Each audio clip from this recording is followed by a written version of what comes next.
There are a large number of jhuggies and chopris situated in the green belt across our colony. And there are people living in these jhuggies. All of them, women, men and children, make use of this public ground for defecating and urinating throughout the day. People desirous of morning walk cannot do so because of these dwellers. Besides, young girls do not come to their balconies throughout the day because of the obnoxious smells, and the entire environment is unconducive to public health and morality. And with this petition, K.K. Manchanda, president of RWA Ashok Vihar, Delhi, appealed to the Supreme Court. Hello and welcome. My name is Priya Mirza, and this podcast is The Longest Constitution. And let's carry on with our journey of understanding PILs, restrictions on the freedom of expression, and we are looking at contempt of court, privacy and the Aadhar card, and the delicate balance of power between the judiciary and parliament. Okay, our first story today. The year is 1997 and DC Saxena is a professor in Chandigarh.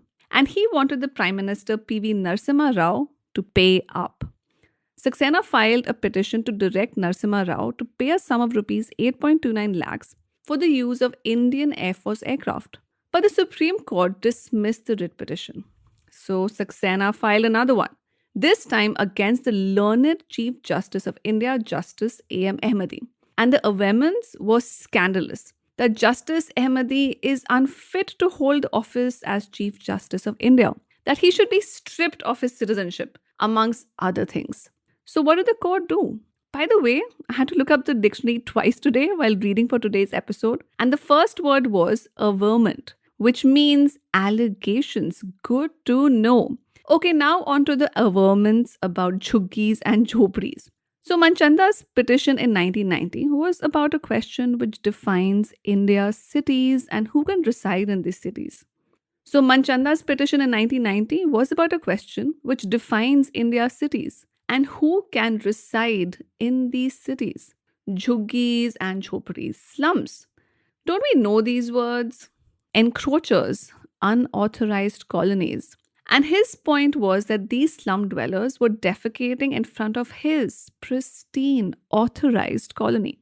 Now, we have been looking at PILs being driven by a certain class, where auto drivers were sacrificed for private car owners, shopkeepers for mall owners. And to begin with, following this petition, jhuggies and chopris were given a rather cool new term, JJ clusters. That sounds like a housing colony actually.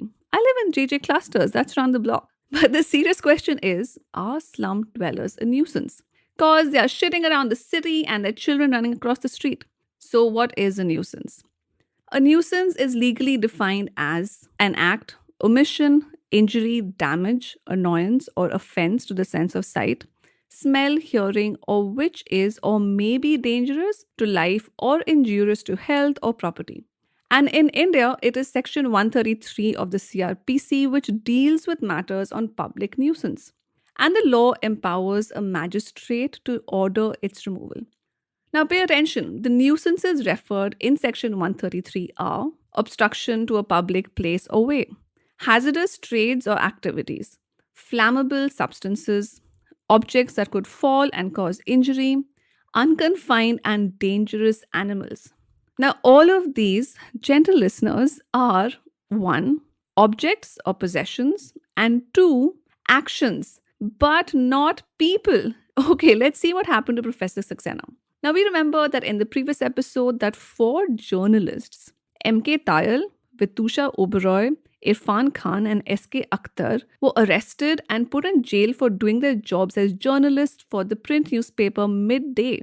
And despite the impeccably substantiated reports, were packed off to jail on the grounds of contempt of court. Now, Article 19 Part 1 guarantees us freedom of expression, sure. But Article 19 Part 2 lists out those grounds under which that right can be restricted. A little bit of history here. That this clause, contempt of court, in our constitution was introduced by T.T. Krishnamachari in October 1949 during the last reading of the constitution. And the purpose of criminal and civil contempt laws is to prevent interference with the administration of justice, and this includes attacking the judiciary. So the point is not whether it is true or not, but the effect on the public's perception of the judiciary. And on those grounds, Professor Saxena was charged with contempt of court. This is what the judgment said. It is of necessity to regulate the judicial process free from fouling the fountain of justice, to ward off the people from undermining the confidence of the people in the purity of the fountain of justice and due administration. Justice thereby remains pure, untainted, and unimpeded. Okay, that's a lot of fountains in there. But let's read on. This accusation is a culmination of the contumacious conduct or wanton scandalization of the court and reckless denigration. And that's the second word of the day, contumacious, which means stubbornly or willfully disobedient to authority. By the way, the word occurs 13 times in the judgment, and I have no idea why I looked that up. Okay, now a little bit more about the dangers of the Aadhar project that collects and stores our biometric data. So Aadhar was created in the absence of any statutory regulations, and two consecutive prime ministers, Manmohan Singh and Narendra Modi, pushed Aadhar, arguing that it would help improve delivery of social schemes. And the concerns are about the intentions of the project as well as the consequences of collecting this data. And people were assured by the UIDAI, which said the data is encrypted using the highest standards. So a major concern in the petitions challenging Aadhar was that this data, which is linked to our bank accounts, can be hacked. Oh wait, hold on. That's not in the future tense that the data will be hacked. It's in the past cause it's already happened. In 2017, an engineer from IIT Kharagpur, Abhinav Srivastav, hacked into the UIDAI. He gained access to the data through the Digital India e-Hospital initiative of the Ministry of Electronics and Information Technology. How comforting is that? So our private data can be hacked into because that's what's happened already and can happen again. Okay, on to judicial independence. And the constitutional provision for judicial independence is underlined by Article 124, Part 2, which states that every judge of the Supreme Court shall be appointed by the President after consultation with such of the judges of the Supreme Court. And this warrants a little understanding of the many ways in which Parliament does control the judiciary by simple law and not through a constitutional amendment. So Parliament can change the number of judges of the Union Judiciary, the age of the judge of a Supreme Court, their salaries, privileges, and allowances, the appellate jurisdiction of the Supreme Court, as well as impeach judges of the court, a question that we will be addressing later. So it becomes clear then why Article 124 clearly underlines that the appointment of judges involves the judges of the Supreme Court. And hold on to that for the moment. So back to defining a nuisance. In Manchanda versus Union of India 1990, the court observed that the slum dwellers were defecating in the open, not because they were a nuisance, but because the municipal authorities had failed in their duties to improve sanitation in the area and directed them to do so. So today's takeaways are: contempt of court works on mind games, that the judiciary can control what the public thinks of it, and one way is to penalize people who question it. Bizarre.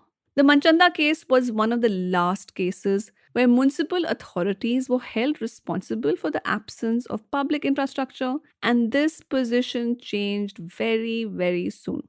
And lastly, questions of privacy and Aadhar remained unaddressed by both Parliament and judiciary for a long time and were eventually addressed in the Puttaswamy judgment, and that's what we are warming up for. That's all for today. If you have questions or comments, please send them in via email. That's thelongestconstitution@gmail.com. You can also rate my podcast at Spotify and drop a review at Apple Podcasts, and can also reach out to me on Twitter, where I am at FundamentallyP, or on Instagram, The Longest Constitution. Until next time, this is me, Priya Mirza, signing out.